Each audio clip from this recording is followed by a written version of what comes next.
Hello, and welcome to the U.S. History online instructional modules. Today's module is Module 4, Circle Maps.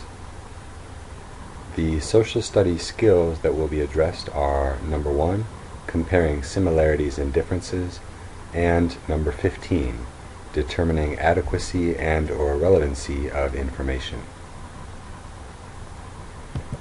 With the circle maps, we're going to address some issues, challenges, problems, realities. Call them what you will. We all face them in the classroom. Number 1, information overload. Teaching history can be overwhelming because there's so much to make sure that students know. They drown in information, facts, ideas, concepts, dates, names. It's a lot of information. How do they sort through it all? Second challenge, writing deficiencies. People who aren't in social studies may not realize this, but of course we know that a lot of writing is necessary in social studies, so students' writing deficiencies are a big issue sometimes. If they are weak in the area of written expression, it can really affect their ability to convey social studies knowledge. Next, in most classrooms we have a wide range of ability levels. So if you're asking students to perform a certain task, of course, some can do it easily, others not. How to get around that? How to differentiate? How to let all students access information and work toward mastery? This is a challenge. Finally, multiple intelligences. If you have a great idea, well, some students, no matter their ability, may take to it quite well, and others struggle. We have all been trained and exposed to the various schools of thought, various systems, various philosophies surrounding multiple intelligences, and this can make it difficult to have everybody in the classroom be successful on a given task. So what's the solution? Well, today's solution is circle maps. It's a type of thinking map. Some of you may have been exposed to this before, but today we're going to talk about how circle maps work, why they work, and how you can implement them in your classroom. This is what it looks like.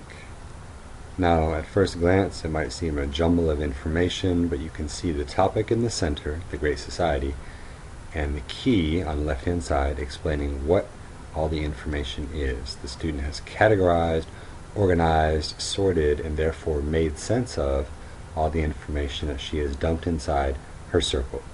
Let's take a look how it's done. There are a lot of benefits to circle maps. First of all, when students are providing the information, they do so in a clear and clean format.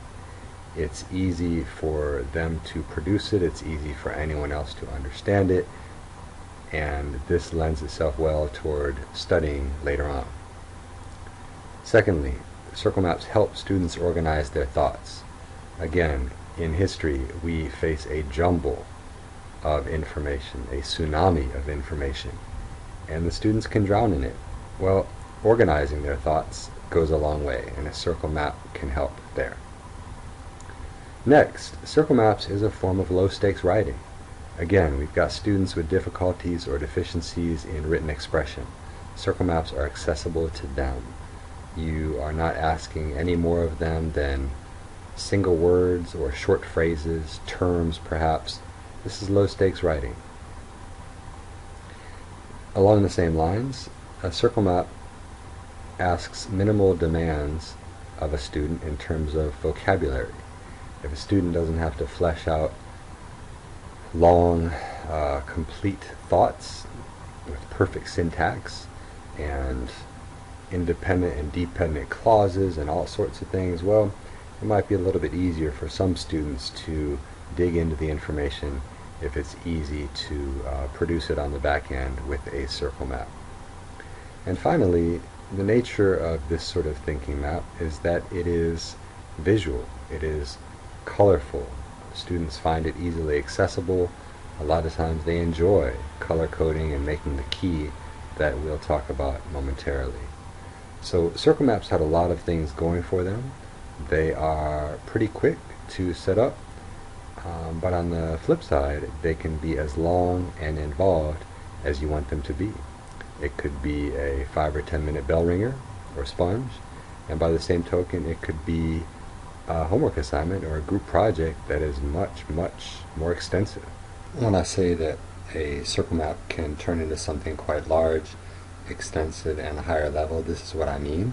This is from an AP US History class, and it is a group assignment in which the students had several days to complete it. So yes, it's kind of maxing out on what a circle map can be, but if you take a glance, you can see that they really went to town on it. Tremendous involvement of expertise and thought, higher level thought went into this. Here's a little bit of a close-up shot along with some commentary from the teacher. So again, a circle map can be something done in 5 or 10 minutes as a bell ringer, a sponge, a quick assessment, informal assessment, or it can be something quite extensive and really take it as high as you want to go. How to do the circle map. What I'll do is explain the steps. There are 7 of them. Sounds complicated, but it isn't. And then we'll take a look at a few examples. What does a finished product look like?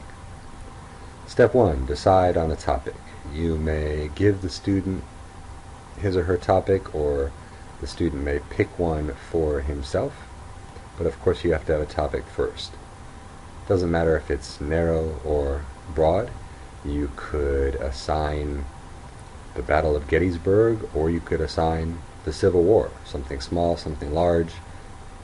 It's your call. Secondly, a student is going to write the topic inside a small circle in the middle of his page. You don't want to make the big circle yet because you're not sure how much information you'll have. So if a student were to write or to create the big circle first, well, that would be restrictive because maybe she has more information than what fits inside the circle that she drew. So for right now, it's going to be a small circle in the middle of the page with the topic inside it, and that's it. No boundaries. Step 3, brainstorm.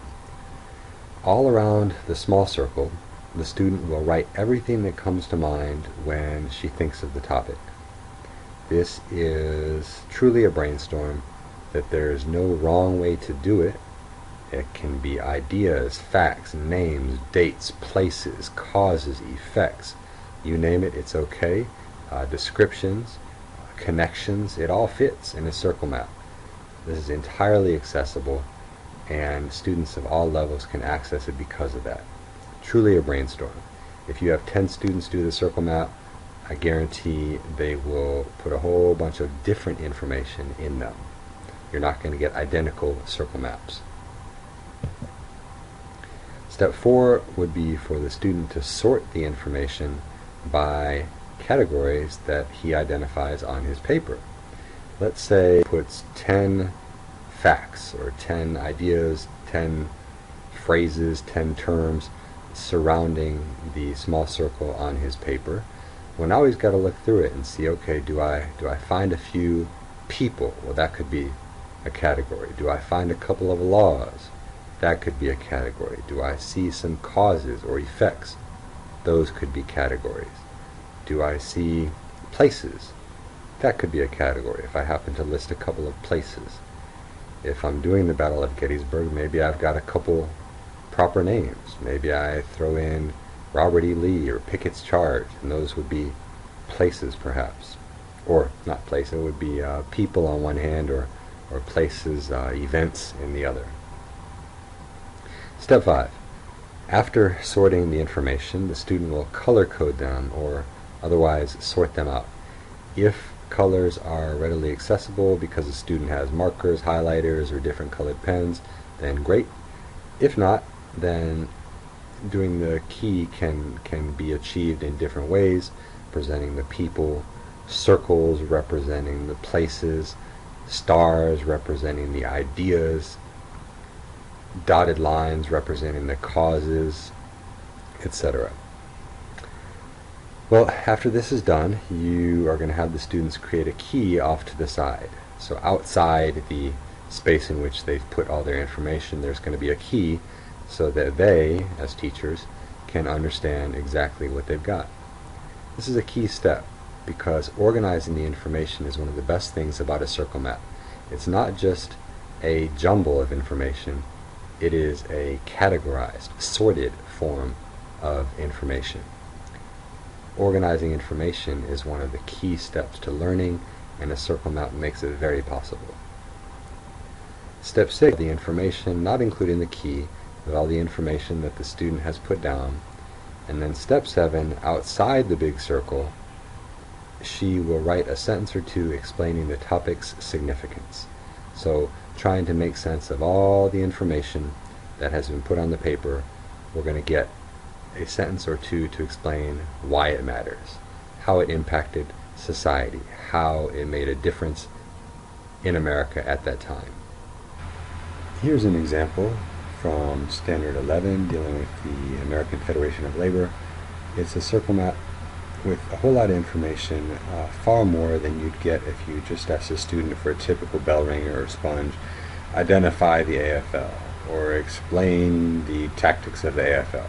As you can see from the key on the bottom, you've got what it fought for, or purpose, people/president, what they focused on, tactics, accomplishments, and events. A whole lot of information that really, if you take a step back, could be used to write a short essay. There's a lot here.